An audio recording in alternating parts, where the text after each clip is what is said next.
Amiga, Yes! may natira pa sa sahod mo? Grabe naman ang dire-diretso naman ang tanong na yan. Meron naman kahit papano. Meron... Grabe siya. Ano kasi, bayad ng mga due date, diba? Yun yung mga muna. bills. Ano pang ginagawa mo sa... Bills. Ano pang ginagawa mo? So, meron akong nakaseparate dyan para sa mga bills. Tapos, meron kasi akong dinodonate. So, nakaseparate na rin yun doon sa pagdodonate. Tapos, syempre, yung mga nag-add to cart ko, kailangan ko yung bayaran afterwards. So, may mga... Ang hirap. May nasi-save ka naman. Kapag hindi ako nag-add to cart na marami, oo. Oo, at least may Guilty. nasi-save. Yun ang Oo, importante. ikaw. Kailangan mag-save. Ha? Ando pa rin. Nandun yung... Ando pa rin. Siyempre, unahin ko yung pagbayad. Andun saan? Andun sa kanila. Dumaan na sa akin eh. Pagka-bigay sa akin ng sahod, ganyan lang siya. Dadaan siyang ganyan. Alam mo kung saan... Titingnan ka na lang sa malayo. Tapos hanggang sa matutulala ka na lang, makikipag-meeting ka sa sarili mo kung ano pang gagawin mo next. Hindi, pero kailangan talaga natin mag-save din. Di ba? Aside sa pagbabayad po ng bills, tapos meron naman iba sa atin, yung nakatabi para makapantulong sa ibang tao. Di ba? May mga ganun tayo sa community or anything. Tapos yung iba naman, pang-save natin, importante po yun. Di ba? Ito pa yung hindi ko alam, mga kada. Kasi nga, hindi ako marunong mag-invest. Minsan kasi nais ka, minsan naman hindi ko na. Alam mo yung gano'n? Di talaga ako marunong sa ganyan. Kasi minsan, yung mga kada natin, parang parang may mababasa lang na message, makikita sa social media accounts na, uy, maganda to yung ganitong halaga ng pera mo, madodoble, matitriple. Sino ba namang may ayaw nun, di ba? Correct. So, napapa-invest tayo sa maling paraan. Yun nga eh. Kaya ito, meron tayong tips dito sa ating, dito sa ating segment na matuturo sa amin kung sa ating lahat kung paano mag-save at mag-invest ng maayos. At may tips para sa ating ang financial advisor na si Joseph Lim, nakilala nating lahat. Kaya mga kada, sabay-sabay natin, panoorin po natin to. Hello mga kada, kumusta po kayo? This is Joseph Lim. Ang pag-usapan po natin ngayon is paano kayo makakapag-save ng pera.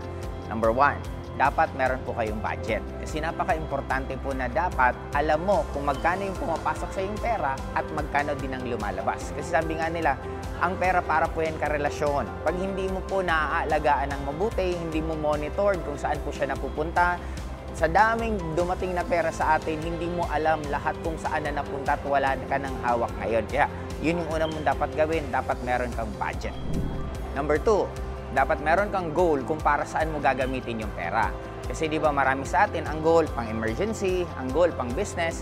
Importante na meron kang goal kasi isa yan sa nagpapa-excite sa atin palagi. Sabi nga, once na meron kang goal, yung happy hormone sa katawan natin na tinatawag na dopamine, nararamdaman po natin yan. Kaya dapat lagi kang meron goal para lalo kang pursigido at inspired na mag-ipon ng pera. Number 3, you need to prioritize kung ano yung importante sa'yo or ano yung wants mo or ano yung needs mo. Kasi para sa akin, ito ang pinaka-importante. Nagkakaroon tayo palagi ng confusion in terms pagdidesisyon ng pera kasi ang nagbe-base tayo sa emotion na minsan close friend mo, nangungutang sa'yo, yung magulang mo, kailangan ng pera, humihingi sa'yo. Now, there's nothing wrong tumulong. Pero kung alam mo kung ano yung need mo at ano talaga yung wants mo lang, mas madali ang pagdidesisyon mo.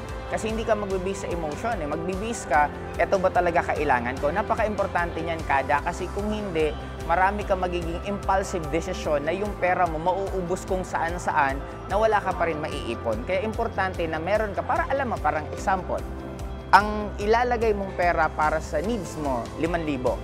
Meron kang 5,000 na. May nanghihiram sa'yo, may nangungutang sa'yo, iniiyakan ka.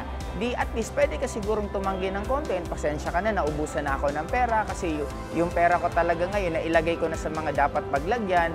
Baka next month na lang siguro kung meron sobra or meron pa akong tira, pagbibigyan kita. In short, madali ang pagdedesisyon mo.